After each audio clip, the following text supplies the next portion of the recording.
locally. And, of course, in the outstate area, you'll watch Kevin Tapani take on Chris Bosio right here on MSC. Good afternoon, everyone. Chad Hartman here along with Tommy John. And Tommy, yesterday, Scott Erickson comes back. His first start since May 14th. Exactly what Tom Kelly wanted. 6 innings, 7 strikeouts, 2 runs. Twins win 6-2. Scott Erickson did exactly what Tom Kelly and Dick Such wanted him to do. Pitch into the 7th inning, but mainly he got better as the game got on. The first 3 innings, he threw 65 pitches. The last 3 threw 35 pitches. It shows a fellow pitcher that as you get into the game, you start getting confidence, and with confidence becomes a sharper breaking ball, more control, challenging hitters. Hrbek is back in the lineup for the first time since the end of April. Kent has pinch hit a couple times in this homestand. He'll be the designated hitter this afternoon. You don't know what that does to the Twins lineup. Speaking as an opposing pitcher, when Kent Hrbek is in there, that is a bat that you cannot afford to make a mistake to. Sandwiched between Puckett, Winfield, Shane Mack, Hrbek makes everybody better because he has the one bat from the left side that you've got to watch out for. Kevin Tapani will pitch for the Twins. He'll be opposed by Chris Bosio, who's pitched better of late. A reminder, some guests appearing right here on Twins Ticket receive a gift certificate from Carrot Jewelers. When we come back, an hour and a half before the game, you talked about Plan A, Plan B, and Plan C with Scott Erickson. I think last night you went with Plan A. Yeah, well, Scotty did. He's in charge, and he did a magnificent job. He threw the ball well. He was a little rusty the first couple innings, I thought, but then he got going the 3rd inning or so, and he breezed right through pretty good. And his pitches were sharp. Got his changeup over a couple times. That helped him some, and his slider was very good. Ball came out of his hand real nice yesterday, and I haven't heard of any ill effects today, so we're presuming he's okay and he can pitch again on Sunday. Good game for Pat Mears. Some good at-bats. Pat did a real nice job. Crow really worked hard yesterday to outline a game plan for the hitters, and Pat was the only one that seemed like it worked. Pat listens well. He'll take up there what you tell him, and again, he did a nice job swinging the bat yesterday. He made a couple good plays in the field also. We've seen 2 good pitchers for Seattle. Randy Johnson was dominating. Dave Fleming, he had success in the 6th inning, but still a pretty good outing. What's the scouting report on Bosio this year? Well, Bosio's going to throw everything up there. He throws fastball, sinker, a slider, a change, a curveball.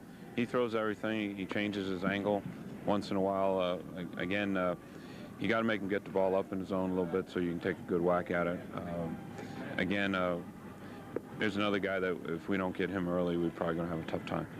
Hale, he's had a chance to work at first base for the last month or so. A little different from Rebellet. Your thoughts on his attempt today? Well, it's an attempt. Is the right word. I just want to get him in the game, give him a chance to take some swings. Got a day off tomorrow, and he needs to get some at-bats in. Like to play Herbie over there, but I'm a little cautious about that. And tomorrow being a day off, we'll just try DH today. And we'll see how Chip does. I don't, first base, catch the ball and throw it back to the pitcher. All right, Tom, good luck this afternoon. Thank you. Twins manager Tom Kelly will come back with more right here on The Ticket. I have an opportunity before to talk with Twins manager Tom Kelly. Now a chance to talk with Seattle manager Lou Piniella. And Lou, we talked with Tom about Chris Bosio. Your thoughts on how Bosio has performed this year? The last couple starts he's pitched very well. Early in the season, I thought he was throwing the ball very well. Wasn't getting much out of it. Then he hit a little bit of a slump where really didn't throw the ball well for a couple, 3 starts, but he seems like he's back on track now. And the last couple ball games, he's pitched well against Texas. Pitched 7 innings, gave up a couple runs, and against Milwaukee just on Saturday, pitched 7 innings and gave up a couple runs. So hopefully he's back on track, and he's a competitor, I can tell you that. When Junior said some words after Sunday's game, a lot of people went to you Monday, and I expect you to say, look, you got to shut up, you got to worry about what's going on here. You said just the opposite. You said, hey, if he's frustrated, we're frustrated, and I hope everybody else is as mad as he is. Listen, you need 25 guys on the ball club that are disgusted with losing. I think that's how you turn a situation around. I think you need intensity on the field. You need to grind. And when people finally get to the point where they've had enough losing, at least you have a darn good chance of turning things around on the field. So I was encouraged. In what areas has he improved his game this year to be off to such a great start in the first couple months? Listen, he's a very talented kid. He works hard at his game. He's got a lot of confidence. You know, last year he had an outstanding season. He had 45 home runs, hit over 300, drove in over 100 runs. I mean, what else can you expect from a player? Improved. You know, he's hit the ball for more power early in the season than he did last year, but he's the same ball player. He's just a strong kid with a lot of ability, and he utilized it pretty well. Lou, thanks for your time. Good luck this afternoon. Thank you. Seattle manager Lou Piniella, he'll receive a gift certificate. The Twins have won 7 of their last 11 series. They'll try to make it 8 of their last 12 this afternoon. The Twins finish up their series with the Seattle Mariners. And this afternoon's Royal Oak starting pitcher is Kevin Tapani. And Tommy, you look at the 3 other pitchers in baseball who went 4-0 in the month of May. Steve Avery, Greg Maddux, and Jason Bray. Pretty good company for Kevin Tapani. I would say it's very good company for Kevin Tapani. Kevin Tapani does not have to take a back seat to anybody when he's on his game. And I think right now, Kevin Tapani is on his game. He's won 4 straight with a 2.48 ERA. He's started to do what Kevin Tapani does best. Throws strikes, gets out in front, and makes the hitters hit his pitch. The new Dodge defense for Tom Kelly behind the plate. Matt Walbeck. The outfield, Mack goes back to left field. Cole back in the lineup. Kirby in right. Leyes Mears make up the left side. Knoblauch and Chip Hale. But we've seen Rabelais. We've seen McCarty. Herbeck back in the lineup. But Chip Hale is your first baseman. And now a look at Lou Piniella's lineup. Lou keeps changing up the lineup each day and game this season. In fact, this is his 45th lineup of the year. He'll put Torey Lovullo in the leadoff spot. And then you'll have Edgar Martinez hitting second. Junior and Buhner in their same spots, 3 and 4. Tino Martinez will protect Jay Buhner this afternoon. Keith Mitchell still in the lineup as the DH. Eric Anthony, his first appearance of the series. Felix Fermin and Dan Wilson. Twins have the day off tomorrow before heading back to the road. An odd trip coming up. They start in Detroit and finish in Anaheim. Lovullo's first appearance of the series, and Tapani starts him off down low with the fastball. Torrey's bounced around baseball a little bit. California last year, and as we've talked during the series, looking for better production from the leadoff slot, and Piniella will not get it here. It's Chip Hale takes it unassisted.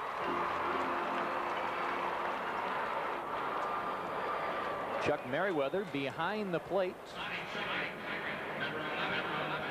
And we list Joe Brinkman, Mike Riley, and Tim Welke. But Tommy, actually, as we look out there on the field right now, we only have 3 umpires. Well, we could have the 4th one. Welke could be out there. Unfortunately, we can't see him at this time. And I think you see a pretty good look. So I'm not sure where he is. And now Edgar. Fastball low. Welke could be like Harvey the Rabbit, you know, in that old James Stewart film where only certain people can see him.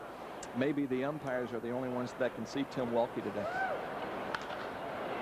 Right at last night's offensive star, Pat Mears. Couple groundouts for Kevin Tapani, and now we'll see Junior. Sammy Perlazzo, longtime friend of Lou Piniella. He's been around there. Sam Mejias over at first base. We talked about the New York connection. Lou's assembled some guys he's familiar with Perlazzo, Sammy Ellis, and obviously very familiar with his general manager, Woody Woodward. Familiar with Lee Elia? Yep. It helps tremendously when you manage that you have friends in and around you, because they insulate you from all the other distractions that can happen in a manager's role.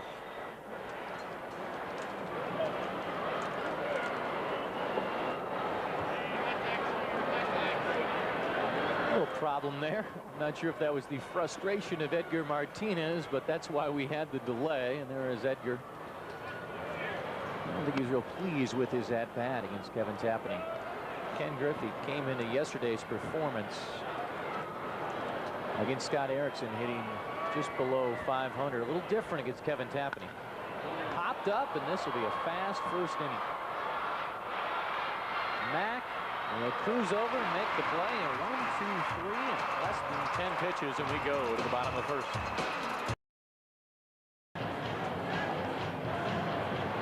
Let's take a look at Tom Kelly's lineup this afternoon in the getaway day. Knoblauch, Cole, and Puckett. Herbeck back in the lineup. 2 pinch hitting appearances on the homestand. Kent's first start since the end of April. Shane will protect Herbeck. Then Chip Hale, the first baseman. Leas, Walbeck, and Mears. Lou Pinella's team in the field. Eric Anthony is your left fielder. Ken Griffey center. And Jay Buhner. And behind the plate, Dan Wilson, Tino Martinez, Torre Lavella, Felix Fermin, and we'll see Edgar Martinez at third base. First DH, and now at third base, Danny Wilson, and our pitcher this afternoon, Chris Bosio. Chris Bosio is the workhorse. Randy Johnson gets a lot of strikeouts. Chris Bosio doesn't miss starts and pitches a lot of innings and has an assortment of pitches. How different is Bosio from Tapani? Bosio has more pitches. He throws a big curveball, a slider, runs the ball in, throws a fastball away. But essentially, they pitch a lot alike. Good play by Torre Lavella. Stepping in front of Buhner. And Tino Martinez. You see his last performance against his former team in the series where the Brewers ended their long losing streak and swept the Mariners. They're alike and yet different. And I said they're different. Bosio has more pitches, but alike in that they get you to hit their pitch. Bosio and Tapani both rely on a sinking fastball, and when they're on, you're going to hit a lot of ground balls off both of them. Wilson right in, tied at the knees of Alex Cole. The first pitch is inside Alex.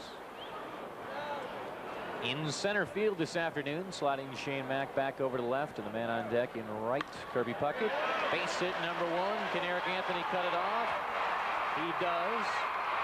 It takes him a while to get the throw into second base, so a stand-up double for Alex Cole, his 8th of the season, and an opportunity for Minnesota to jump on top.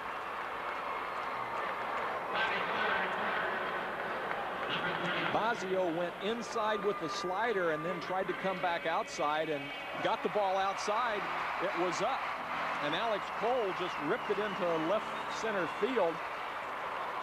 Anthony couldn't put the brakes on. No, he couldn't at all. Good. And when you're running away from the play like that on AstroTurf, it's hard to plant yourself. It's much easier on grass to put the spikes in and stop and turn and throw. I don't think they would have gotten Cole on grass, on turf, or whatever. That's a double. Yeah, I agree with you 100%. Inside to Kirby, and I think Anthony well aware of Cole's speed. If it's a different player, different time of the game, maybe takes the chance and makes the quicker throw, but no need to end up like Juan Gonzalez did the other day in Texas and have to leave the ball game with a knee injury. Puckett, 3 RBIs last night in the win. Ron Gardner, of course, at third for the Twins, and Wayne Terwilliger, the Twins' first base coach, this afternoon.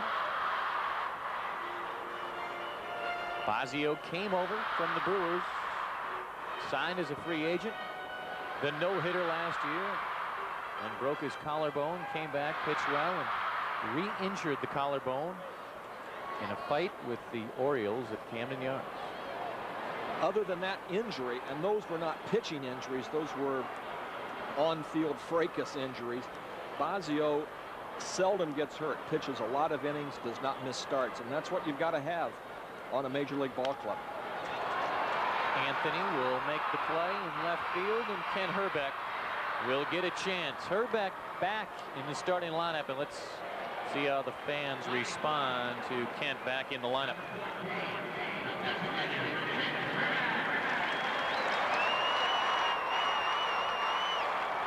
He pinch hit Saturday and struck out, and then pinch hit Sunday and a double to left center field. You heard Tom Kelly on the ticket talking about wanting to get Kent in the lineup, but Feeling that Kent's not ready to play in the field, and I would think Tommy on this next road trip in Detroit, where he's played well, and also by the time the Twins get to Anaheim, grasp both series, you'll see Herbeck back at first base at some point.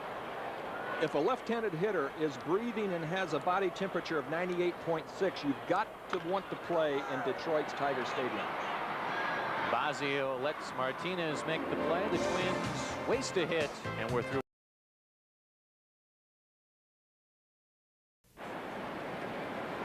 Two quick workers in Kevin Tapani and Chris Bosio, and easily through inning number 1, and Tapani will face Buhner, Tino Martinez, and Keith Mitchell. Buhner pretty much your everyday cleanup hitter, but if healthy, maybe 159, 160 games. Piniella might give him an occasional rest every couple months. Kevin Tapani threw the ball where you've got to throw it to Jay Buhner. You've got to pitch him in that little zone, up and in. If you get it out over the plate, he's a strong person. He can hit that ball a long way, especially to right and right center field. Good numbers against Tapani. However, Tapani a good record against Seattle, 7-3 the record, and ERA below 3. Tapani last loss a game the 29th of April against Toronto, a 12-7 victory for the Jays, and Tapani picks up strikeout number 1.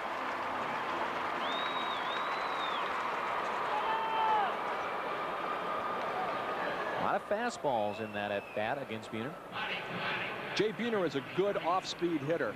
He has that little hitch to get his bat started. When you throw him something off-speed, a changeup, a slurve, curveball, whatever, you speed his bat up. You've got to try to throw him hard and make him vulnerable up and in. You saw plenty of chances Tapani's had against Seattle. 17th start for Kevin already in his career against the M's. And once again ahead. And now Martinez off the end of the bat. Buck will make the play for the second out. Tickets are available this afternoon.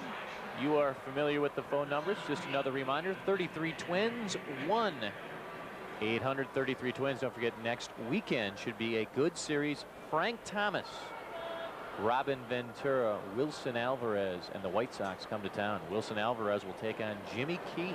Tonight there are a couple good matchups. Alvarez and Key, and then you have Boston, Kansas City, Cone, and Clemens tonight. Keith Mitchell, the designated hitter this afternoon. The great afternoon Monday and a pretty quiet evening last night. 1-0, fastball called strike.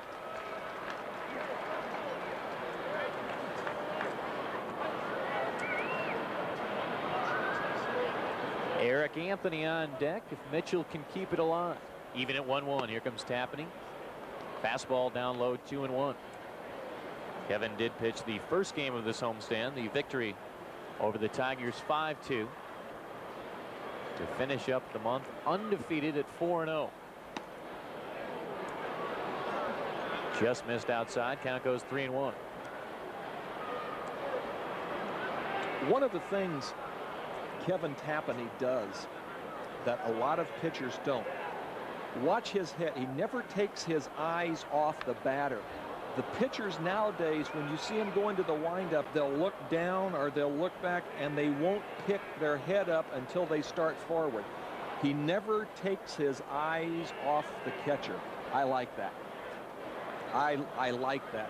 It's hard enough to throw strikes, especially when you don't pick the target up until you're going towards the plate.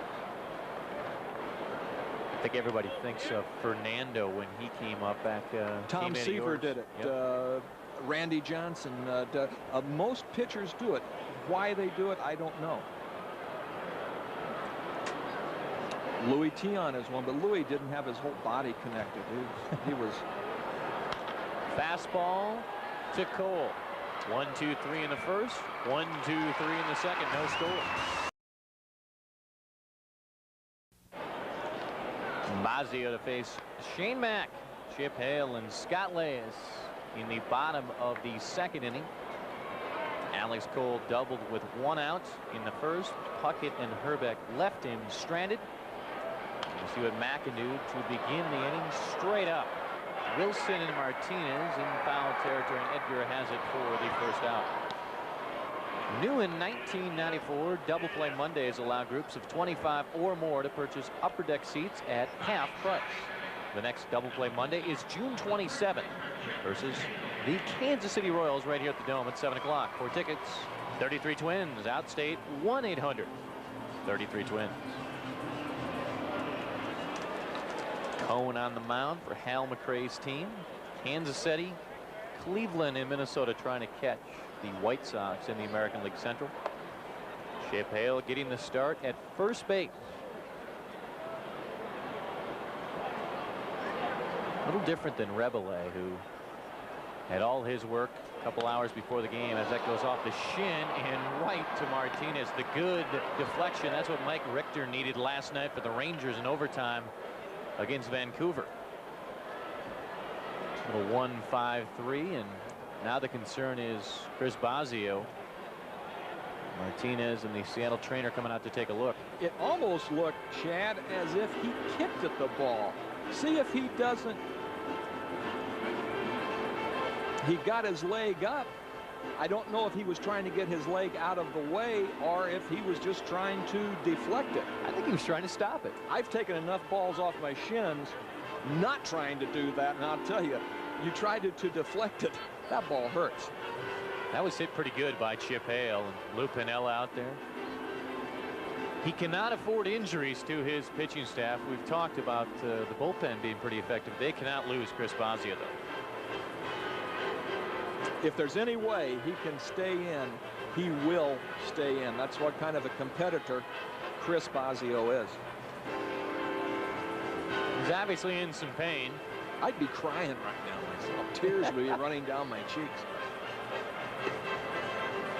Every time a guy gets hurt like that or hit, you always think of Dizzy Dean when he got hit and hurt in the All-Star game and hurt his shoulder, compensating for the injury, and never pitched well after that. He did not look real comfortable, but we'll see. And the ball boys going with the nice cut today. $650 to get his hair shaved, or his head shaved. Would you have done that? For $650 when I was 15 years old? Mm-hmm.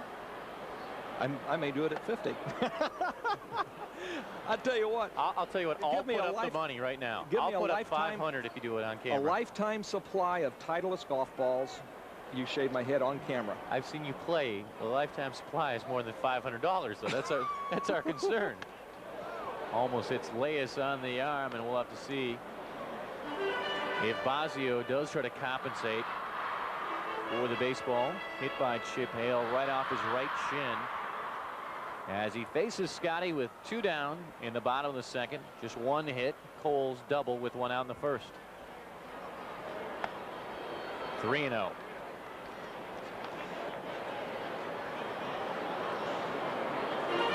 Being hit like that, it takes a pitcher time to compensate, not for the injury, but to get used to the pain. And once you get used to the leg hurting, then you can go back and start throwing again. If you're going to have an injury with one of your legs and you are a right-handed thrower, would you rather have it the right or left leg, or doesn't it matter? The push-off leg. The landing leg is more important. Fermin to Martinez. We're through 2. No score.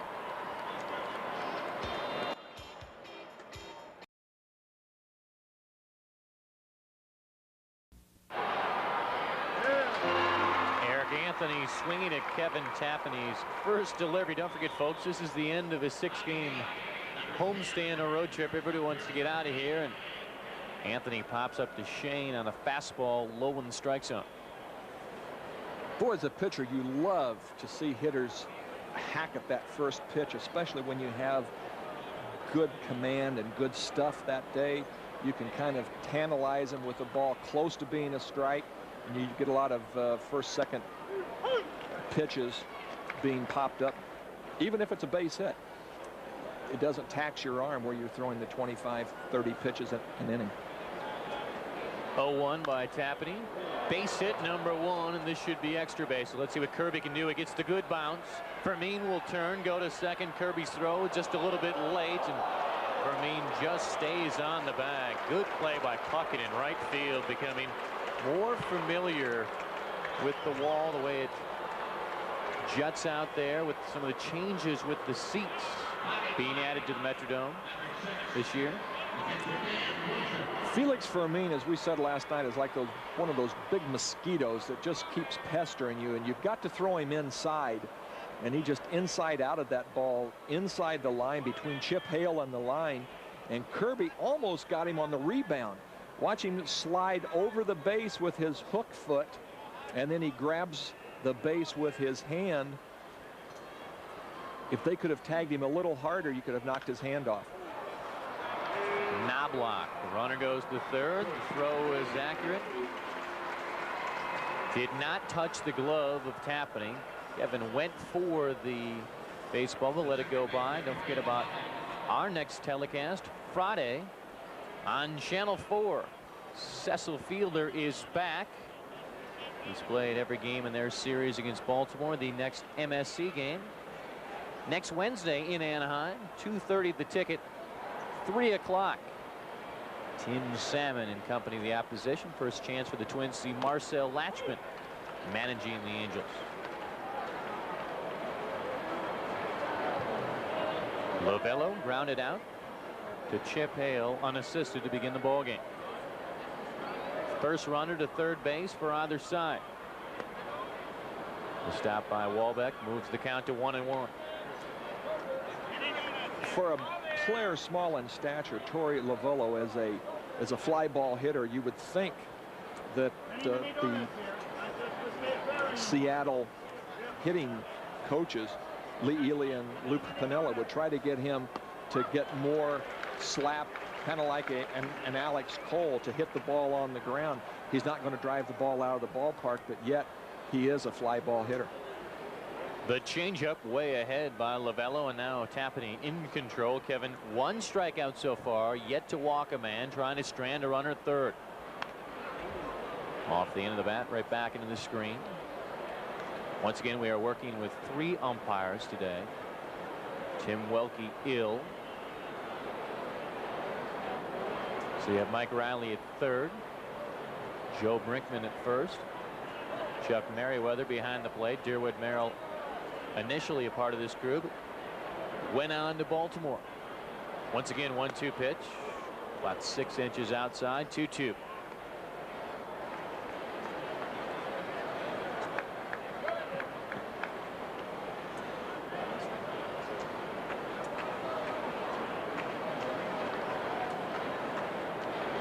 Tapani okays the sign from Walbeck.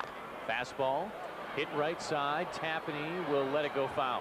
Just barely when Kevin kicked it further foul.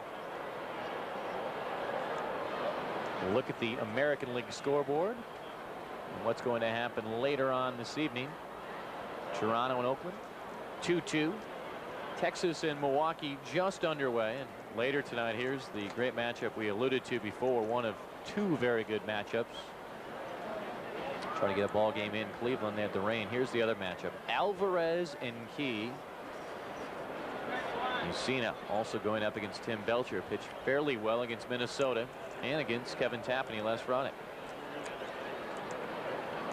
There's a mystery right there. Tim Belcher pitched well for a few years with the Dodgers. Long run for Kirby. A look up and off the top of the wall, and Torey Lovello will go in with a stand-up double. Seattle takes the 1-0 lead. So Kevin Tapani was ahead 1-2. Fastball off the outside portion, then came in with the fastball, and Torey Lovello comes up with his 4th double of the year, his 4th RBI, and Seattle leads 1-0. You could see there, watch his hips open up. He reads the ball out of the pitcher's hand inside, and those hips spun open, and he got his hands in and just missed 6 inches of hitting one out of here. The ball carried very well. Check his bat. He's bounced around enough. He's allowed maybe an opportunity to do a little doctoring in this era of baseball. I think we'll just blame it on the tightly wound ball. All right. Edgar grounded out to Pat Meir. Mariners looking to take 2 of 3 and win a rare road series. This is a team that's had all kinds of problems on the road. 6-21 away from the Kingdom. 8 games below 500 overall. Swing and a miss. Count goes 1-1, and Wahlbeck looking back. Lovello at second. Just 2.5 games back are the Mariners in the pitiful American League West. Seattle finished the first month 10-13 in April, tied for first, and went 11-16 in May. Inside 2-1. Junior on deck. You notice from this center field shot that Edgar Martinez, watching him before the game hitting off the batting tee, he gets up on his front toe, and he does that so that his weight is all on his backside so that he can get a good weight shift, and then he steps into the ball, which makes him susceptible to being pitched inside. The only problem from the pitching standpoint, it's great if you can make the pitch in there, but if you miss, Edgar Martinez has got you. Yeah, he worked on the tee for a good 15-20 minutes with the supervision of Lee Ely and Lou Piniella coming over there. Some Twins players were coming over and talking to Edgar. He worked for a long time before the ball game. They're making puck work in this inning, and he can't get there as it landed just in front of the fence. It's a little bit like what Seattle did to David Winfield on Monday afternoon, as Kirby couldn't make the difficult play.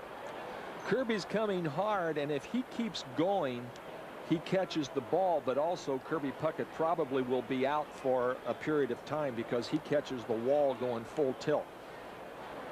That was a tough play. Kirby gave it all he had.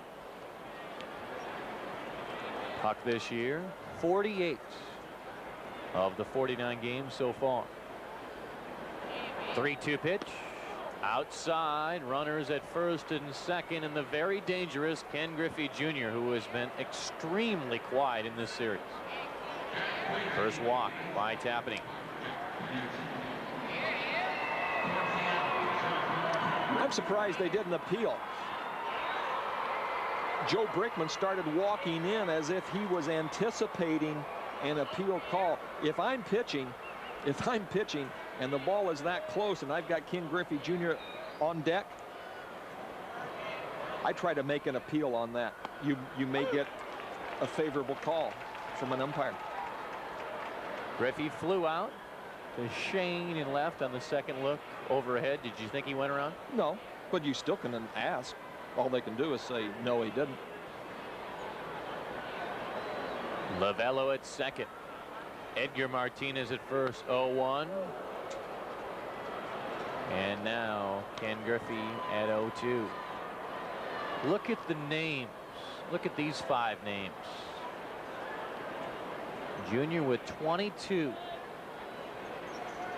In between Ruth, Fox, Mantle, and Howard. That's some pretty good company. That's not too bad for someone who's entering his 6th year, and he's only 24 years old. Tapani in charge. Let's see what he can do ahead of Junior in the dirt. 1 and 2. Notice how all 5 of those sluggers have nicknames. The Bambino, Double X, Hondo, the Mick, and Junior. You never pin a name on a punch and Judy hitter. Swing and a miss. Big out by Tapani. Boy, the Twins doing a good job on Griffey in these 3 games. Mariners take the lead 1-0.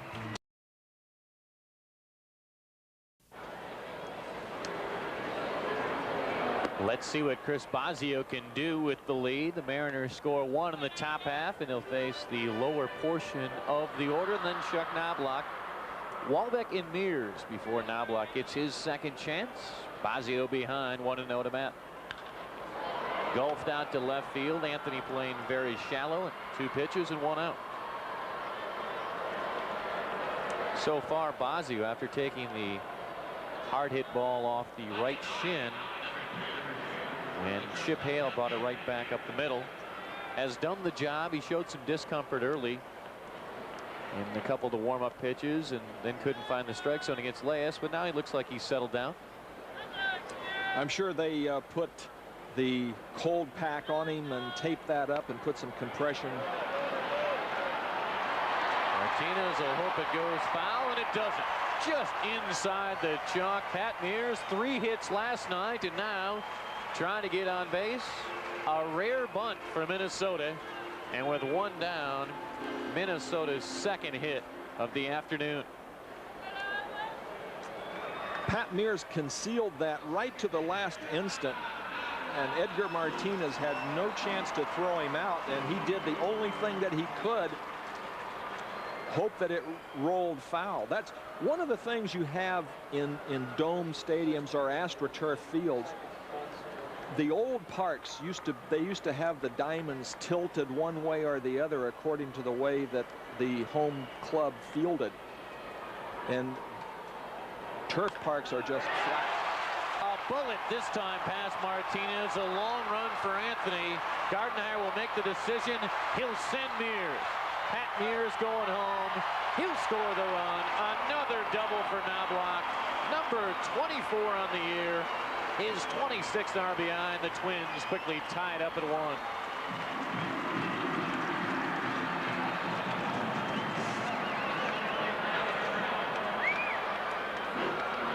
It was almost as if Chuck Knoblauch took the first time at bat and set him up, because they pitched him inside the first time and he fouled out down the right field line. This time they went back inside and he got the head out and just jerked it inside the third base bag, and Pat Mears scored all the way from first base. Now Cole will try a bunt. Bosio lets it land, and there's no chance. Chris Bosio did not get the good break off the mound. Danny Wilson broke the wrong way, and by the time it landed on the turf, they had no play. Here's a second look. Look at Dan Wilson. Wilson had no idea where it was. Wilson was looking for a foul ball back over his left shoulder. The only thing they could have done in that instant was to see if there was enough backspin to pull it back into foul territory, because you weren't going to get the speedy Alex Cole anyway. Artificial turf, dome stadium, and 2 bunt singles in 1 inning. And a great chance for Puckett to give Minnesota a lead. First and second, 1 down. And now a double play ball to Fermin, to Martinez, the good scoop. 1-6-3. We're tied at 1 through 3 innings.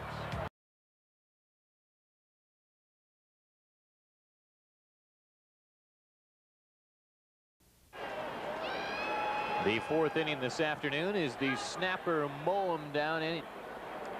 1-0 by Tapani to Buhner. 4-3, so 1 out so far. Twins fans, if Kevin Tapani mows down the Mariners in this inning, 3 up and 3 down by any means, you could win a snapper lightweight walk mower. Register to win at your local participating snapper dealership. Orland's Fullstrom, registered at Reimers Marine and Small Engine in Cass Lake, Minnesota, and 2 outs away from winning a lightweight walk mower. I love Cass Lake myself, Tommy. I know you were telling me before the ball game you're dying to get an opportunity to go to Cass Lake. Where's Cass Lake? I don't know. I'm just faking it here. I know I'm sure it's from the a fine ballpark. town, though. I know from the ballpark 12 west to my home, and anything deviating from that, I may get lost. Where is that home of yours, Tommy? I know you want some of our viewers to come out maybe after the game, a little barbecue. They can mow my yard. Well, Orland's could show up right there with the new mower. He would be welcome. We would have lemonade or iced tea for him. Martinez flew out to Puckett in the second. What do you think of Tapani so far? His control and his pitches so far? Tapani has been Kevin Tapani. When you get on a roll, as Kevin has been on, you can make bad pitches and get by with them. When you're not throwing well, you make good pitches and can't get by with them. Chip Hale and Kevin Tapani having a quick conversation. It looked like Hale was waving him over at first and then decided to take it on his own. So there's 2 down. Chip's getting some chances here. We'll take a second look. One of the things that goes unnoticed, you saw him double clutch the pitcher. He was going to toss to him, and a lot of times pitchers will either slow up, speed down, you know, whatever they do. You get that little double clutch in there, and you get yourself fouled up and possibly pull a muscle. 5 of Tapani's 11 outs so far, ground ball outs. This one will be a pop-up, and Orleans, how do you like that snapper lightweight walk mower? Congratulations.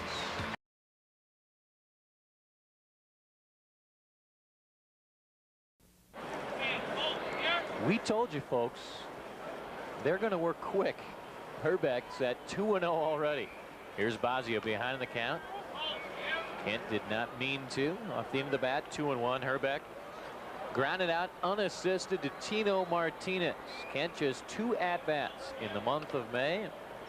Those came on Saturday and Sunday. The Twins finishing up a strong month, 16-8. The main difference, the ERA in April, 7.3. The ERA in May, 5.1. 2 runs different.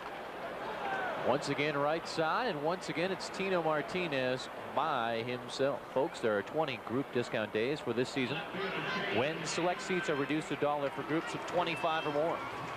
Group reservations may be made months in advance with full payment due just 3 weeks before the game. For a group brochure, call 33 Twins. Outstate, it's 1-800-33-TWINS. Now Shane, the pop-up, was in foul territory to Edgar Martinez. Seattle came up with their run in the top of the 3rd, and the Twins answered with theirs in the bottom of the 3rd, and actually had a chance for more. Runners at 1st and 2nd. Puckett the double play, and Mack comes up with his first hit of the afternoon for the Twins, their 5th. A further look at what happened in May, and you just have to look at key hitters for Minnesota. And you add Pedro into the mix because he had a fair amount of at-bats when you consider all the left-handers they face. But how about those middle 3? Puckett, Mack, and Knoblauch. It brings you back to 92 when those gentlemen were 1, 2, 3 in the lineup. And you add Shane Mack in the mix, and now you get Herbeck healthy. The offense should be pretty good in the month of June.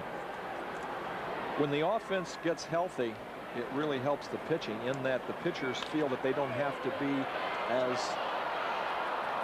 Will they have time? Boy, the delayed little flip by Torre Lavello, and Chip Hale not with good speed, and Chip did not get a good break out of the batter's box, and they almost had a chance there on the double clutch by Torre Lavello, but they still get the lead runner, Shane Mack, at second base. A typical Chris Bosio game, a lot of ground balls. He has the best ground ball to fly ball ratio in the American League, so you will see a lot of ground balls, and Chip Hale was lucky that they bobbled the ball at second base. You have to like Bosio if you like a fast game. He just gets right back on the mound. He doesn't walk around. He doesn't need the catcher coming out there. He has an idea of what he's going to do. It may not work, but he will work quickly. That's why the infielders and outfielders make good plays on him. Hit and run. Popped up. Wilson sees this one. Will he have room? No. And it goes 0-2.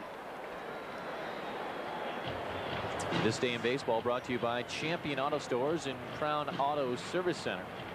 And we'll go back 1977. Rodney Carew. Success against Sparky Lyle gave the Twins a 4-3 victory. Carew finished the year at .388 and the American League MVP. We also talked yesterday about the 77 year when Larry Heisel had 50 RBIs in 53 games, and Puckett surpassed it this year with 51 in 49 games. Just missed. Gee whiz. That looked like a strike from here, right on the corner, right at the glove. But Scotty Elias will take in a look at Gardenhire to see if Kelly will send Hale once again. Out of Rod Carew's however many hits he had to hit .388, obviously it's got to be over 200. How many of those were bunt singles? I'm trying to remember that year. Rodney certainly over 20. He had the average over 400 the majority of this season, then slumped a little bit in late August and made a surge at the end. We probably could track that down, see how many bunt signals Mr. Carew had in 77. Hale not going anywhere. Once again, right at the glove. Looked like it might have caught the corner, but just outside. It's 2-2. Do you think if Carew had played in the dome here on turf rather than out in the Met on natural grass, the higher, slower grass, he could have hit 400 that year? You probably could make the same argument for Tony Gwynn a couple times and what he's doing at Jack Murphy this year and what he's done of late. I think most people would say, yeah. Rodney never had a chance going to Anaheim playing on the grass. This time Bosio hits Leyes to chase it. 1-1 on the Carrier scoreboard.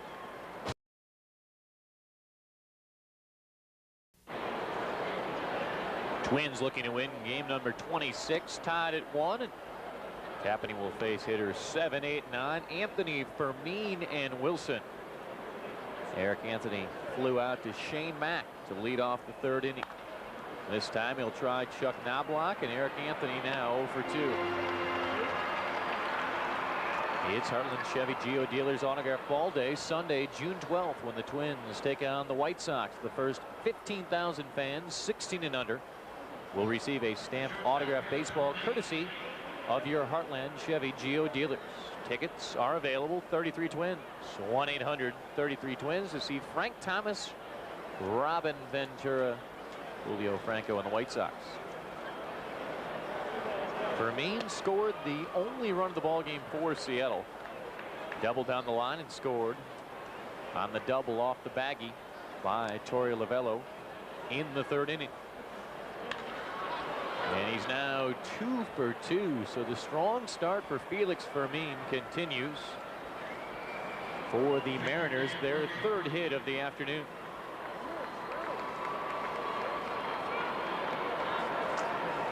Felix Fermin can do one thing. He can put the bat on the ball and he can hit fastballs. I like to pitch Felix Fermin a lot of off-speed pitches. Make him supply the power. When you throw him hard, all he's got to do is just flick the bat out there as he does best. Make him put his power into the ball to try to drive it. Short lead for Fermin, but he still draws the throw. Fermin this year, if you're wondering about stolen bases, he's 0 for 2 on the season, although we've seen Piniella try to manufacture some runs, and knowing how successful Tapani's been of late, might take a chance here with Danny Wilson at the plate. A lot of fastballs by Tapani so far the first 2 times through the order. When you've got good movement and good location, the best pitch in baseball is a fastball. The second best pitch in baseball is a fastball. And what I'm trying to say is the fastball sets up every other pitch. His slider and his changeup will only be good if he gets batters out with his fastball. Here's the hit and run. It works. You'll have runners at first and third. A hard hit ball by Wilson hugged the carpet. Knoblauch did not have a chance, and Seattle an opportunity to reclaim the lead as they'll turn the order over for a second time, as we'll take a look at the base hit by Wilson with Fermin taking off. Lou Piniella again goes to the hit and run, and the ball just eluded Chuck Knoblauch. The place on a hit and run you don't want to hit the ball was where Wilson hit it, up the middle. You can take it any other place on the field, but when you go up the middle, there are people covering the bag, and if it goes to the wrong one, it's an easy 2. Infield obviously a double play depth, and you have Hale holding the run at first. Fastball swing and a miss by Lovullo. Torey Lovullo, 28 years old, born in Santa Monica. His most extended time in Major League Baseball with the Tigers in the late 80s. Then a member of the Yankees organization for a couple of years before last year spent the entire season playing for Buck Rogers and the Angels. And the Twins will see the Angels next week, Monday, Tuesday, and Wednesday, but Marcel Latchman, now their manager, of course, his brother Rene, managing the second-year Florida Marlins. Has there ever been a brother managing combo in Major League Baseball history? This is the first time ever, from what I know. I believe it is, and it's been expected for a while. I mean, Marcel Latchman's name has come up for quite a few jobs, but I think we were all caught off guard when the Angels organization made the decision. Not sure what Lou is talking about there. Maybe the move by Tapani, and wondering if the balk call should have been made, but he seemed to be in fairly good spirits about the protest. And Kevin now ahead 0-2, and boy, that mood of Lou's turned rather quickly, didn't it? Lou does not like to lose games, and the way that the Mariners have been playing sloppy baseball digs at Lou tremendously. He hates that. Way outside, and he knows the American League West is sitting there to be taken. His team, along with Texas, came in as the 2 preseason favorites. Texas has won 3 games to take the lead, but you win 3 games and you're still 23-26. 1-2 by Tapani. Now it's 2-2. Here's a look at the American League West standings. Oakland well out of the picture. They had success against the Twins early, and since then Tony La Russa's team has played horrible baseball. California right in the picture with the aforementioned Texas and Seattle. Popped up, foul. No chance for Lance. Edgar Martinez on deck. Chad Hartman and Tommy John right here on MSC, the final game of a 6-game homestand. The Twins have won 7 of their last 11 series. 1 tie. They've dropped 3. The last series Minnesota lost last week to the team leading the American League Central, the Chicago White Sox. Cleveland playing good baseball at Jacobs Field. Rained out last night. Kansas City and the Twins tied for 3rd, and the Brewers 10 games back after the 14-game losing streak. Here's Tapani again. Fastball popped up. Pretty much the same spot.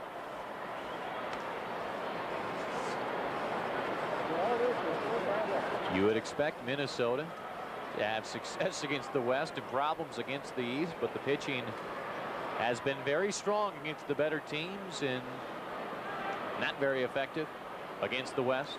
You just have to look at early in the year. Minnesota had problems with Oakland and Seattle. Oakland here and at the Coliseum. Good movement by Tapani. And he gets the strikeout, his 3rd, and another big out for Kevin.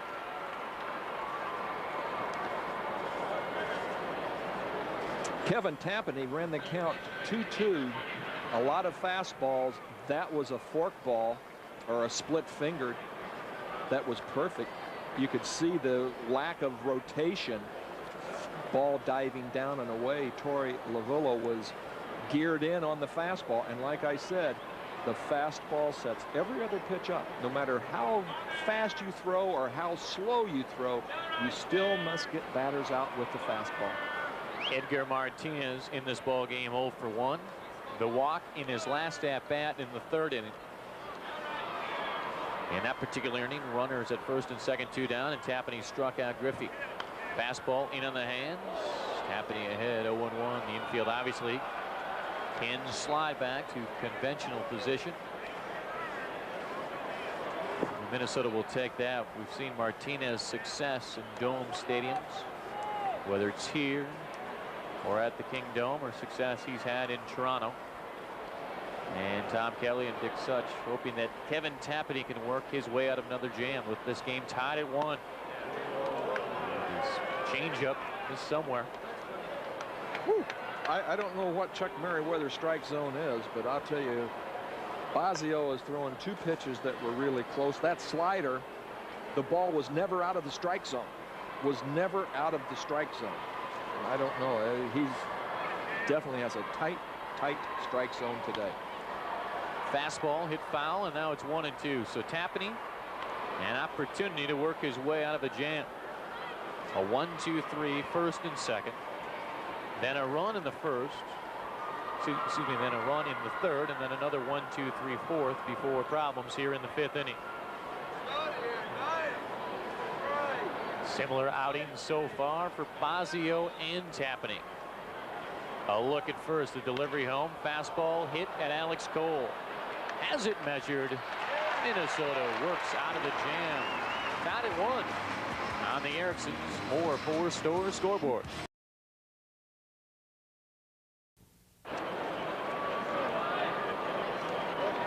Chris Bosio to face. Walbeck, Mears, and then back to the top of the order, and Chuck Knoblauch. Walbeck flew out to Eric Anthony to lead off the third inning. 1-4-0 for Seattle. 1-5-0 for Minnesota. Seattle won the first game 12-0. The Twins won last night 6-2.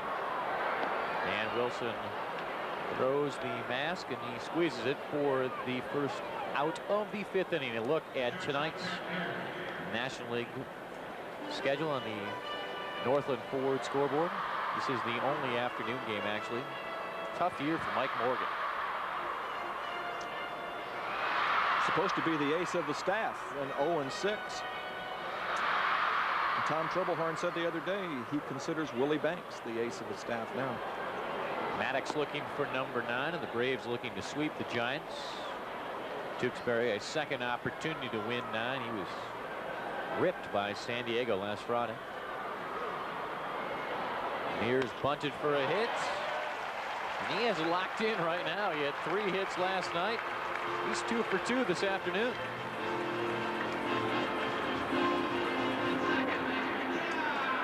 Pat Mears is hitting that ball like Rick Mears drives race cars, hard and fast. No matter what Bosio does, breaking balls, fastballs in, fastballs away, he just is hitting the ball and is putting the solid wood. Ball was on the outside third of the plate, drove it right up the middle. Good job of hitting. When things are going well, you'll hit one off the end of the bat. You drive it right past the shortstop for a base hit. When they're not going well, you maybe pop that one straight up, and it's an easy out.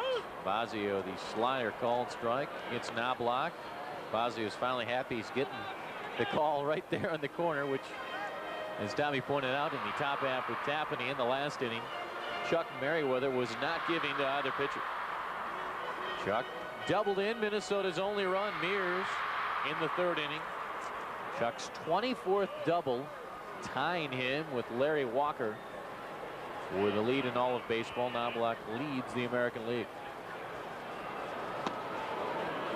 Looked about to be the same pitch, maybe a little bit lower. And Bosio, 1-1 to Knoblauch. Alex Cole on deck. Tom Kelly giving the signs in the background. A little encouragement for Knoblauch, and Chuck the long look and Ron Gardenhire. Pitchers have subtle ways of letting umpires know that they thought the pitch was a strike and not have to say anything. That time Bosio followed through and kind of gave a little stutter step, like you can't be serious calling that ball or that pitch a ball. A look over the shoulder of Merriweather and a throw to keep Mears close. Obviously a good contact hitter in Knoblauch and good speed in Mears. So if Tom Kelly wants to turn somebody loose, pretty good chance here. With one down in this ball game, tied at 1. Bosio's hard to run on if you're going to go on a straight steal, because you can see from this shot he doesn't pick his leg up very high. He just kind of sets it up and goes. Popped up to shallow left field. Anthony and Griffey. Anthony steps in front of Junior for the second out. Yeah, he just has that permanent slide step. He doesn't even need to shorten it up at all. A look at In the Zone, which is brought to you by Unical 76. Ron Darling, a very good performance. Sammy Sosa was struggling early, but he has been a part of the resurgence for the Chicago Cubs, along with the man you mentioned before, Willie Banks. Sammy Sosa's have some very good games. I think that's 2 or 3 times now that he's been our In the Zone player. Cole is 2 for 2. A double and a bunt in the third inning. And now Merriweather. He'll call time. I think there is something on the field behind Ken Griffey Jr. in center. And he'll throw it over the center field fence and walk back to his position about 10 feet in, pretty much in straightaway center field. Cole has brought in Eric Anthony to very shallow left field. And Buhner obviously a little deeper in right. Bosio the look over his shoulder at Mears. They'll bring home the first delivery. It's called strike on the breaking ball. Right before that pitch, Bosio was looking around as Griffey was throwing the ball back, and he motioned to the second baseman, Lovullo, to move over in the hole as a pull hitter. And with that, the shortstop then is tied to the second baseman as if you're on a rope. He moved towards second base as the shortstop moved over in the hole. Now the second baseman and shortstop are talking to each other about what they're going to do if a hit and run is on, because obviously there's only one man that can cover second base if you do try to steal our hit and run, and that's the shortstop. And Fermin's had to work with different second basemen almost each day here with Amaral and Soho. And now Mears takes off. Wilson, not a very good throw into center field. Stolen base, throwing air on Dan Wilson. And Minnesota has the go-ahead run at third. And this has not been a good series for Dan Wilson in trying to throw out Twins runners. Mears got a good jump, and Wilson threw the ball about 3/4 of the way there. I thought it was going to hit Bosio in the head as he's getting out of the way. And as I mentioned earlier, Lovullo was so far over in the hole as a pull hitter, playing Cole as a pull hitter, he had no chance to back that play up. Now from the full wind with Pat Mears at third base. 2-1 pitch. Hit at Lovullo. The throw over Martinez. A runner stranded at third. We're through 5, tied at 1.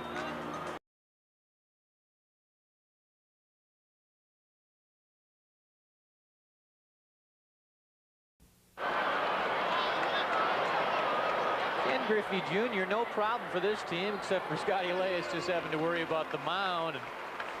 And they're owning Jr. so far. On the first pitch, Ken Griffey falls to 0 for 3. Flew out to left, struck out with runners at first and second, and now leading off the sixth. Pops up right where Kevin Tapani's position right now, and Scott Elias made the play. As a pitcher, you want to vacate it because all you can do is foul it up, and you want to get out as fast as you can and let the good hands handle it. Inside to Buhner, who's 0 for 2 himself. Struck out and grounded out. The ground out to second base in the 4th inning. Fastball is foul.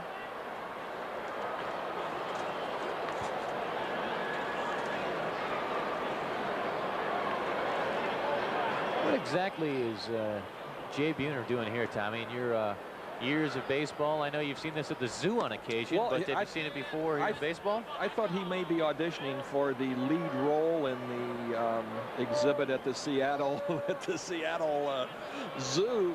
I've never seen anything like that. Well, he lost a gorilla at the Como Zoo a couple weeks ago. Maybe Jay can go over there and help him out. I think I would have torn my whole shoulder. I would have suffered some injury that would have kept me in bed for about a half year if I would have been doing that. Tapani to strike out his 4th. Second look at the 4th strikeout for Kevin Tapani, this time his 2nd against Buhner.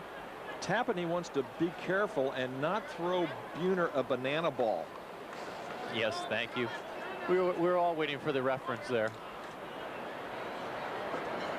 Looks like he should be driving the Jeep in Rat Patrol.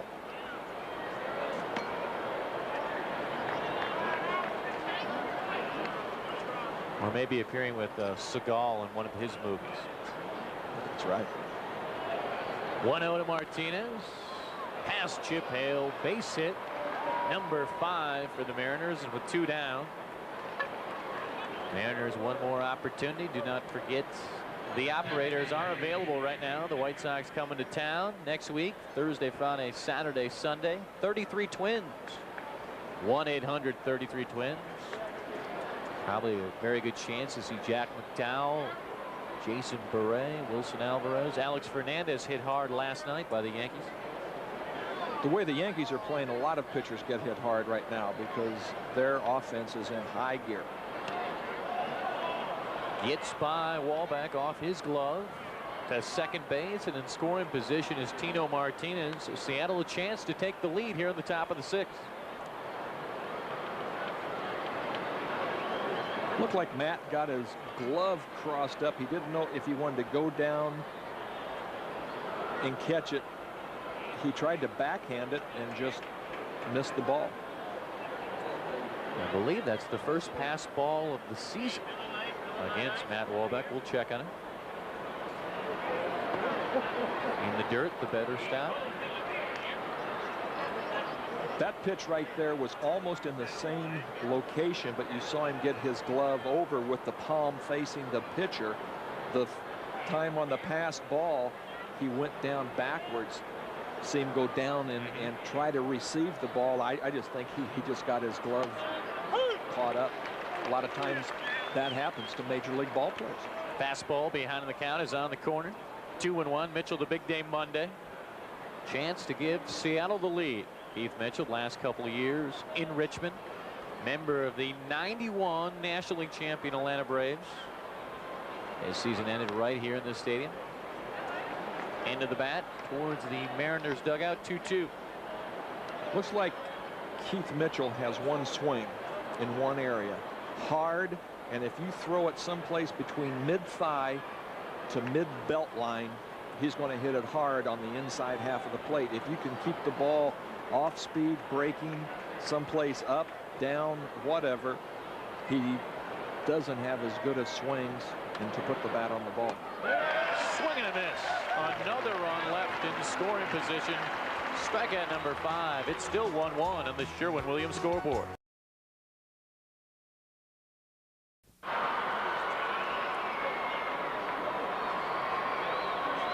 Kirby to lead off the bottom of the 6th against Chris Bosio, with this ball game tied at 1.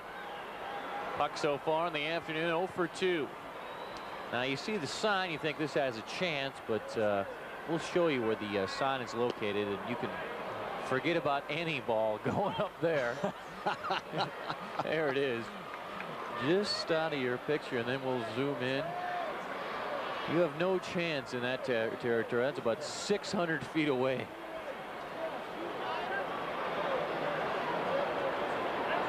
(2-0). Hit in the ground towards Vermeen. Puck running hard, but not in time. Out number 1. The MSC second annual Salute Gala is coming up. Janet Carvin, Dick Bremer, your hosts. Tom Lehman will be honored. He is coming to town. Great event last year. Tickets are still available. 330-2678. Sammy Jacobson also honored. He will be a familiar face to go for basketball fans and the MSC fans the next few years. 330-2678. One of the problems coming back from hamstring injuries, you really have to be careful in that when you hit, people don't think you use your legs, but you use your legs tremendously to get drive and power. And if the hamstring is not fully healed, you can pull it again just by swinging the bat, and especially if you swing it as hard as Kent Herbeck does.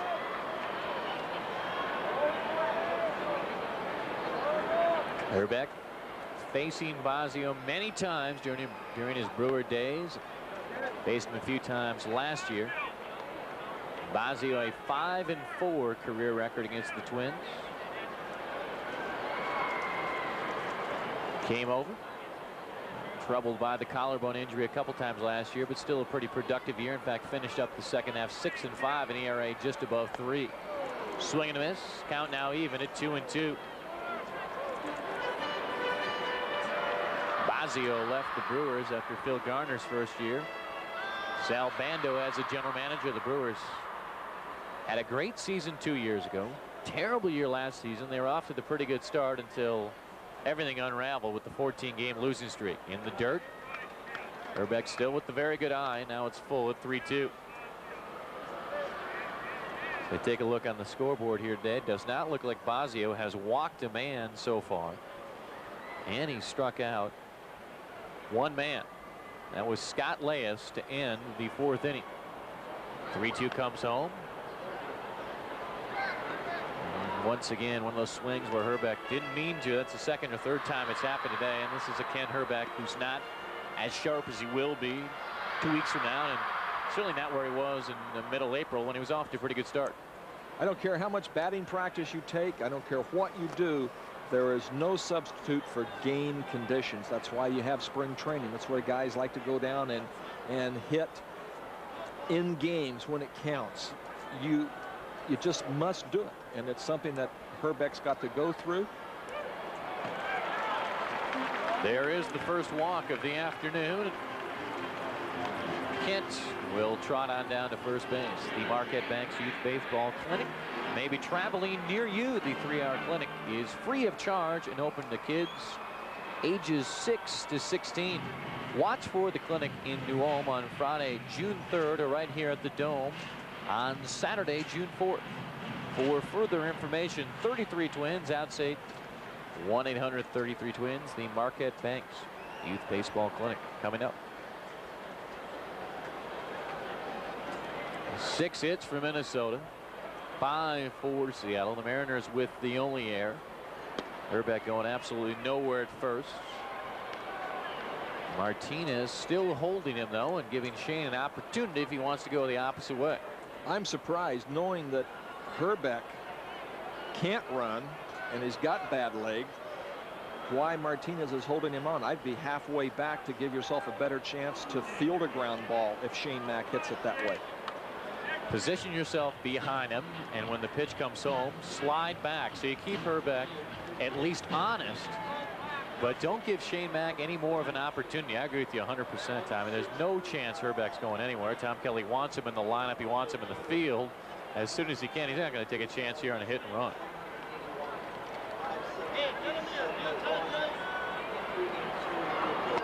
Swing and a miss. Mack behind, 1-2. Last night in the game, I pointed out that I have not seen Shane Mack hit in the last 6 or 7 games. And when he was hitting well, he had that bat resting on his shoulder, and then right when the pitcher came, he cocked it. Last night, it looked like he was waving his bat around a la Gary Sheffield. Now you can see him get it up, and now he gets it back on his shoulder. Shane thought about it. Checked it in time. 2-2. Hale is on deck. Shane's production has dropped off of late. He had the tough afternoon Monday against Randy Johnson. Everybody did, though. Randy Johnson's second straight complete game shutout and his 10th of his major league career.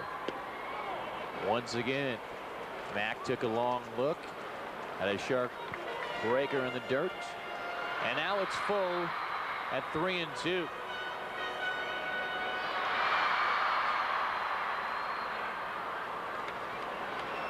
Bosio will look over first behind him. Fermin and Lovello just finishing up a conversation. Those two players back to double play position. Okay's the sign from Wilson. Hrbek at first, not going anywhere. Lofted to right field. 20 feet in front of the track. Buhner has it for the second out.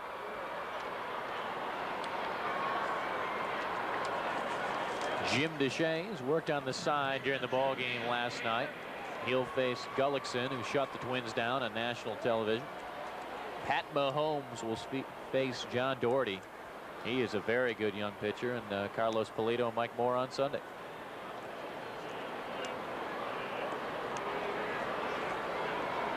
We list Pulido there, but I think there's a good chance Scott Erickson might get that start. Tom Kelly talking about maybe making a change in the rotation. Get Erickson back in there, and Carlos realizing he's the number 5 pitcher in this rotation, and at times he'll be moved, and that might happen this Sunday. Don't forget all those games on Channel 4 from Tiger Stadium. Hale trying to keep the inning alive.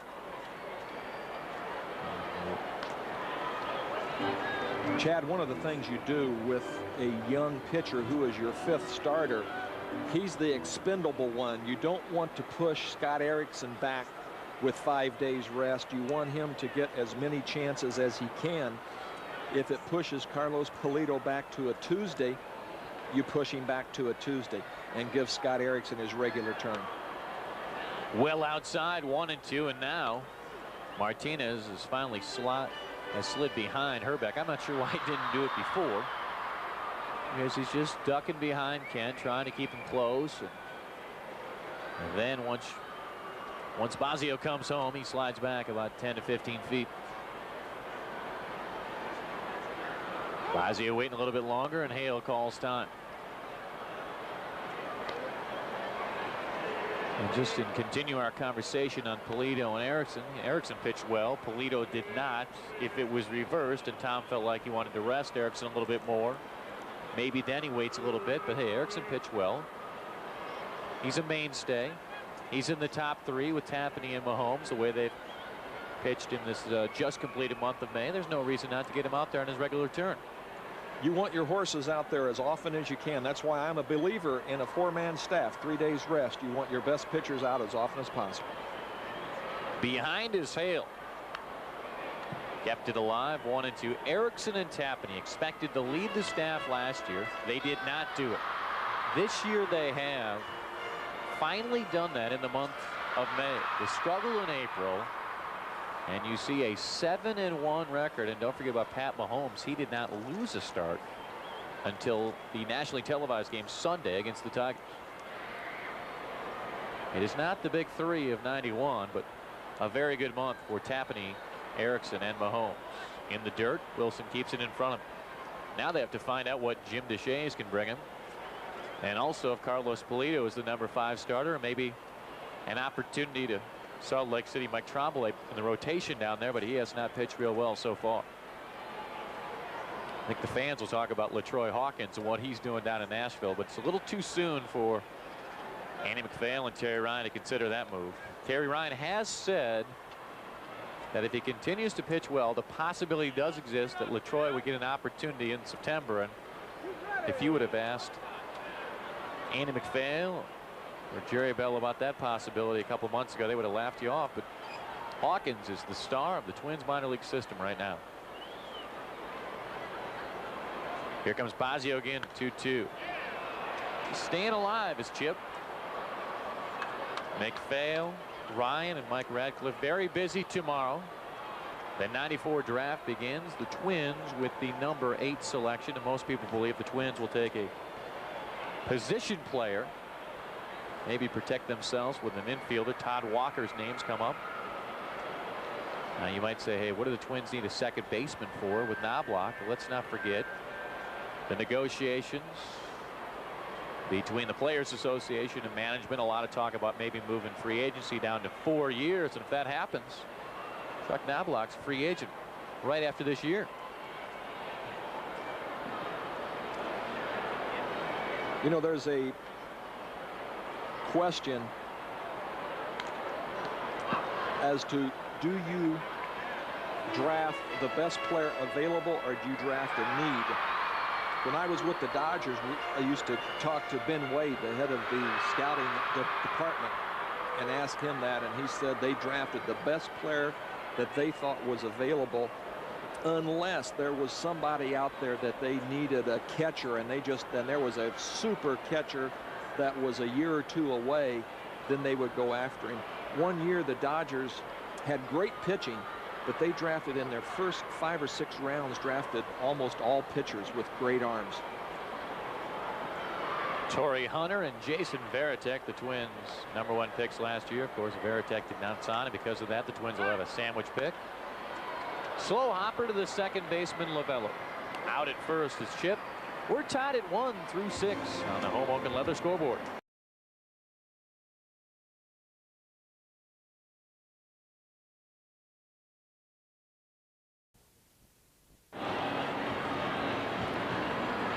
Top of the 7th, Chad Hartman and Tommy John back here at the Dome. Hey, we expected a pretty quick game. We're seeing it so far, and good performances by Tapani and Bosio. Both pitchers are pitching well. You expect it out of Kevin Tapani. You expect it out of Chris Bosio. Bosio almost always gets the other team's best pitcher. Kevin Tapani, you cannot say enough about the rise of Kevin Tapani's star. Eric Anthony. It's one foul. And if you looked at the bullpens, remember, Seattle's had better success with their middle relief pitching, but Minnesota has Aguilera, and we're getting closer and closer to closing time. And if Minnesota can get another inning out of Tapani, they'll feel like they're in pretty good shape. There's Rick down there. He did get some work Monday. He was ready last night, but because it was not a save situation, Tom Kelly let Carl Willis save it on his own. This one to Knoblauch, the big hop. And Eric Anthony is down for the first out. Anthony so far in the ball game 0 for 3. But here's someone the Twins have yet to retire. And they can send Ken Griffey Jr. back to the dugout quickly, but they can't retire Felix Fermin, who's 2 for 2, a double to right, and scored the run in the third and a crisp single in the fifth with one down to left. And the pitches that he's been hitting are fastballs. I've got to take a shot at making him hit a changeup, a slow curveball, something to ruin the timing, because the harder you throw the ball, the more Mr. Fermin just takes that bat and just flick. Is that flick right there? That's it. A fastball that he just puts the bat on the ball. Felix Fermin and Lance Johnson, your number 8 hitters who kill the Twins all the time, and Lance Johnson will be in town with the White Sox next week. Here's Felix against that fastball. Fastball, they try to pitch him inside. The first time up, he drove it down the right field line. The second time, he drove it into left center. This time, he drove it into right center. If he hits the ball like that all the time, you either throw him off speed stuff, or you have the catcher tell him exactly what's coming and don't lie to him, because it will throw his concentration off. Seriously. And that's not to be a joke. You say fastball, boom. And all of a sudden, the batter starts thinking, when are they going to lie to me? When are they going to lie to me? And you aren't quite on each pitch. Now, how often does that actually happen? I've had a catcher do it to hitters that have hit me very well. Paul Casanova, you've never heard Paul Casanova, but he used to just absolutely crush me. I told my catcher, and this came from Bertie Tebbets when Bertie managed me at Cleveland, tell him what's coming and don't lie to him. The batter didn't want it. Double play possibility. Remember, Wilson does not run well, and they turn it. An easy 6-4-3 double play. We're tied at 1 on the Snapper scoreboard.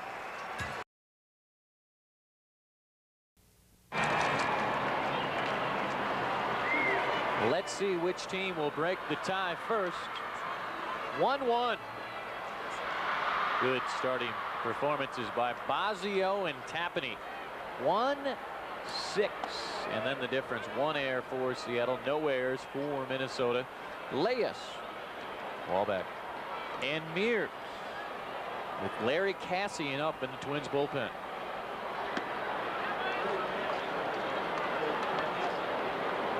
Six innings for Cassian Sunday. And a baby girl late Saturday night, early Sunday morning, and came back. By far his best performance Sunday in the loss to the Tigers. His wife had the baby girl. That is correct. But I think he helped out a little bit. Only in the formation, not in the delivery. Thank you. Keep the guys out of it. Larry was just sitting out in the bullpen, getting ready to come in, and an 8-2 game when Tom Kelly called him and said, hey, you have some more important business to attend to. Across the diamond, the accurate throw, and Leyes is now 0 for 3.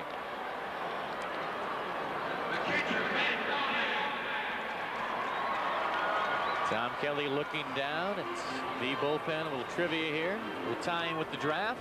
Can you name the 4 first-round draft picks by the Twins currently on the roster? They have the 8th selection in the first round tomorrow. So there are 4 players on the Twins roster. They selected number 1. Can you name them? Now Wahlbeck. Between Martinez and Lovello, and Wahlbeck's first hit of the afternoon. Number 7 for the Twins. Twins keep getting their hits with 2 outs. They had a Cole hit with, their hits with 1 out. Hit with 1 out by Cole in the first inning. A hit by Mears with 1 out in the third. A hit by Mack with 1 out in the fourth. A hit by Mears with 1 out in the fifth. And then a walk by Herbeck with 1 out in the sixth. Here is the hottest Twins batter. 3 hits last night, 2 for 2. One of the singles was a bunt single in inning number 3, and he scored the Twins' only run. One of the things that tells you, the most important out in an inning is the first out, because as Bosio is showing, you get that first out, you can give up a base hit or two, and you're 1 pitch away from getting out of the inning with a double play. Hit and run. Bosio look back. Do they have time? No. The throw to first. They do get 1 out. Bosio took the chance, and they were just a little bit late. And Bosio looked back at the shortstop. Vermeen covering. Mike Riley with the call, and we'll see how close it was. The hit and run is a good weapon against Chris Bosio. He's going to throw the ball around the plate. You want to try to get your runners moving to create holes. And even though people say, well, that was not a good hit and run, yes, it was, because it did what it was intended to do, to get the runner to second base. If you get a base hit, that's icing on the cake, but your job is to get the guy down to second base. That was a good job by Pat Mears. And with Mears in one of those stretches where he's going well, you can take that chance more often compared to, let's say, another time where Mears might be fighting it a little bit. Well, when you're struggling at the plate, you're more susceptible swinging and missing, and that's not a good time to hit and run. You can't hit and run with certain people. And you also know that Bosio's done this quite a bit today. First pitch strike, so if you're going to do it, why not try it on the first delivery? The curveball called strike against Knoblauch. His 1 hit, a double, which drove in Mears in the 3rd inning. Both teams 1 run, and both teams scored in the 3rd. Hit to right field. Nobody will get there. Another double for Knoblauch, or might he get 3? Buhner with the strong arm. Chuck will stop at second. Knoblauch, 25 doubles, and more importantly, he gives Minnesota a 2-1 lead.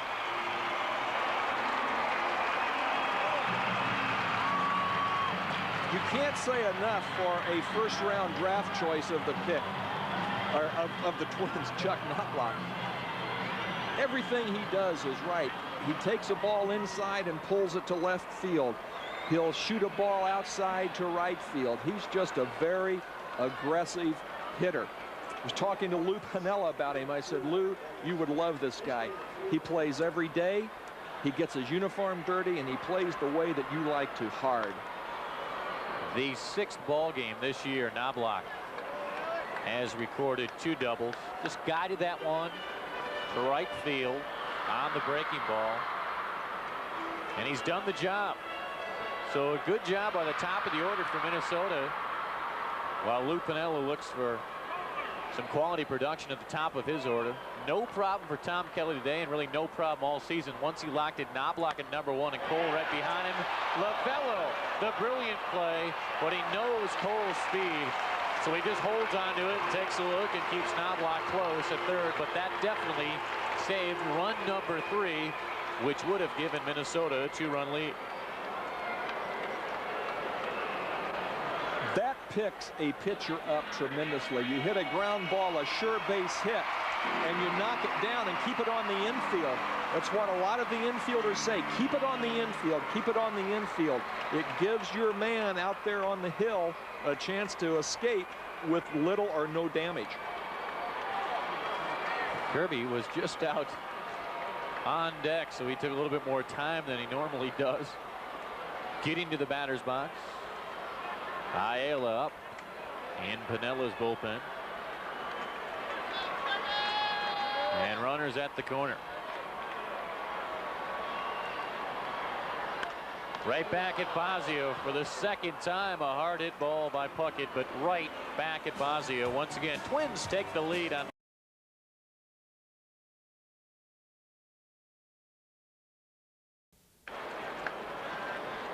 Lavello, Martinez, and Griffey. Tapani, his first lead of the afternoon. Outside, count even at 1-1. Lavello kept the score at 2-1. Keeping Cole's single in the infield, which stopped Knoblauch at third.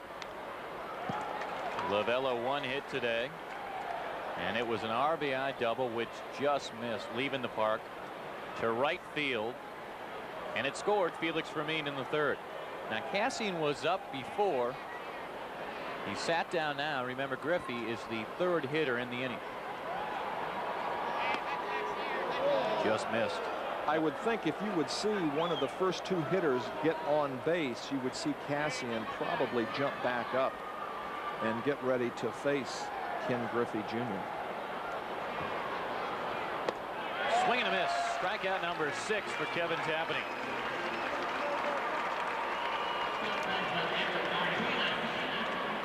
Operators still available the rest of the afternoon. 33 Twins, 1-800-33 Twins. Minnesota completing a very good month of May in this building, 11-3. Compare that to 4-9 in April. We'll see what they do here in the Dome in June, and maybe we'll see here at the Dome. Edgar Martinez pops it up. 3 Twins going back, and Knoblauch in front of Alex Cole. And as well as the Twins have performed against Ken Griffey, why not give Tapani a chance? Remember, Ken Griffey, #1 overall pick. We know Knoblauch at #1. Who else do we have, Tommy? Puckett, McCarty, and Derek Parks. And Minnesota would love to have 2 of their #1s in the system right now, but Jason Varitek back to Georgia Tech. He should be selected in the top 15. Georgia Tech back in the College World Series once again. Chad, one of the things I would like to see in baseball, I would love to see being able to trade draft choices, to trade up, trade down, like they do in every other sport. Ooh, look at that. Off the glove. Mears tries the bare hand. If he comes up with it cleanly, they have a chance.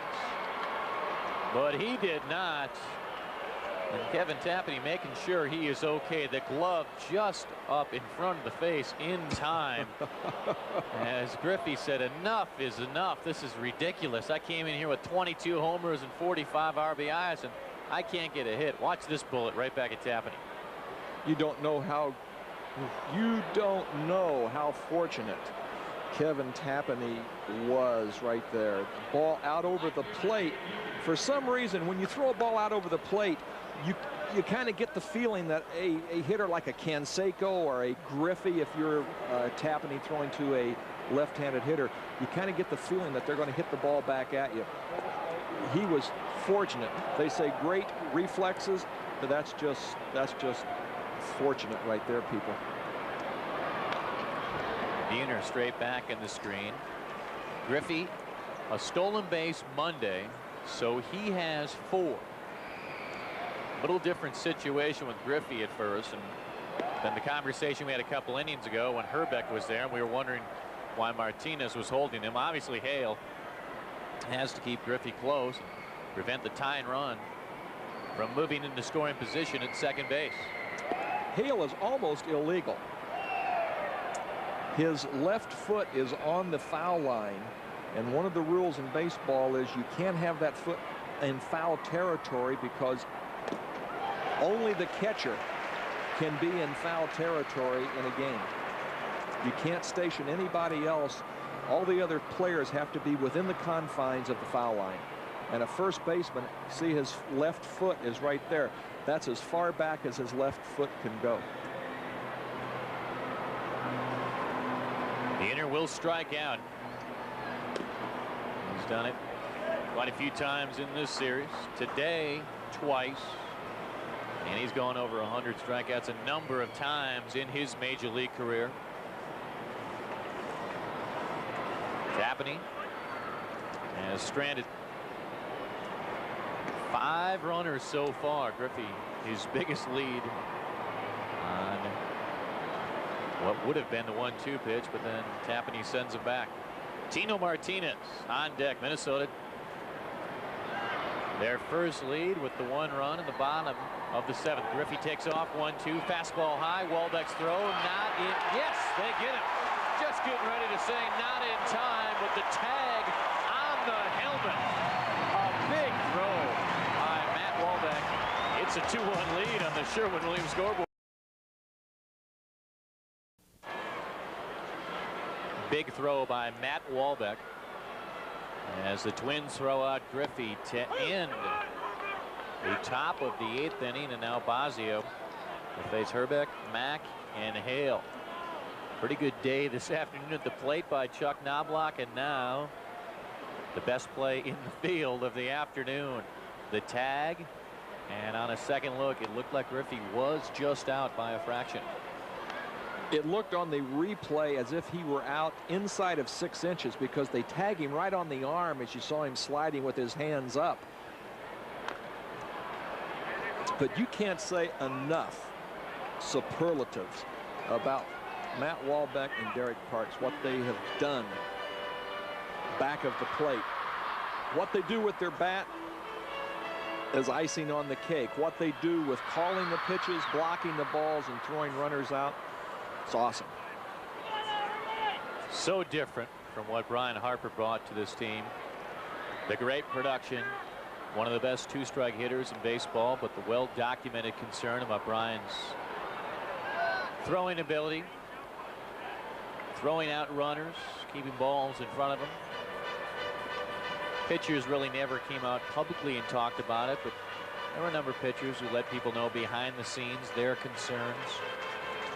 Brian, a very popular person in the state, in the clubhouse, but I don't think there are many members of the Twins front office who are upset with their decision to release Brian Harper and make the trade for Walbeck. Count goes full on Hrbek, who walked in his last at-bat against Bosio in the 6th. Aguilera is up for Minnesota. Bobby Ayala continues for Seattle. Quick look at Rick. Challenged fastball, and well positioned is Lovello, and he almost is hurt on the velocity of the baseball off the bat, but he'll hold on to it. Let's update you on some of the scores this afternoon and look what's coming up tonight. A 1-run lead for Toronto. Same for Texas early. One of the 2 great matchups tonight. Boston taking on Kansas City. Shane, the comebacker to Bosio. Bosio's had some chances. He had the hail ball hit him in the shin, pocket a couple times, and now Shane. And then we saw what Ken Griffey did to Kevin Tapani in the top half of this 8th inning. Bosio does one thing when he gets ground balls back to him with nobody on base where he doesn't have to try to get 2. He does one thing that I really admire. He doesn't mess around with the ball. He gets it and fires it over to first base. A lot of pitchers will take it, take 2 or 3 crow hops, run the ball over, throw it underhanded. He gathers the ball in and fires it to first base. That's the way it should be done. 0 for 3, Hale. He forced out Mack in the 4th, the only time he reached base. If you're wondering about Tapani, 98 pitches for Kevin, 62 strikes, and Rick Stelmasic talking with Dick Such about the decision. Remember, it will be Buhner, Martinez, and Mitchell. Right, left, and right. Will Tapani get a chance to complete the game? We're going to find out pretty quick as Griffey has the 1-2-3 8th inning, 2-1.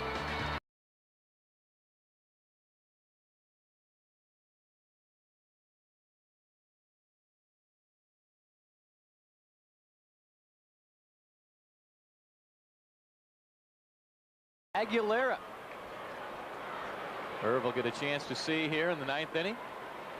So Tapani does not get a chance for his 2nd complete game of the season, and Aguilera, hey, control yourself, would you? Control is something that Tapani had, and we'll see what Aguilera has as he goes for save number 11 against Jay Buhner. What can you say about Rick Aguilera? He pitches extremely well. 10 out of 11 save opportunities. Rick Aguilera is one of the top 4 or 5 closers in Major League Baseball. It's a move Tom Kelly makes all the time. We can talk about 98 pitches. We can talk about the 1, 2, 3. But you watch Kelly over the years, he's going to make that move 99 out of 100 times. McCarty in. Hale will sit down. Chip did the job at first base. 1, 2, 3. Fastball, fastball, fastball. A different Aguilera when it matters compared to what happened Monday afternoon. As we talked about many times, closers have a hard time pitching when the game is not on the line. I'm sure that Rick Aguilera's adrenaline level is much higher now than it was when he was in a no contest game. It's amazing the difference between Aguilera and the save situations and just the games where he's getting work. And just look at the batting average. In save situations, 302. In non-save situations, 556. That's against Rick Aguilera, as you pointed out. One of the top 4 or 5 closers in the game. Matters here. And the ERA comparison shows it once again, 12.6 when you're just getting work, 3.38 when it matters. And a good fork ball, and it's now 1-2.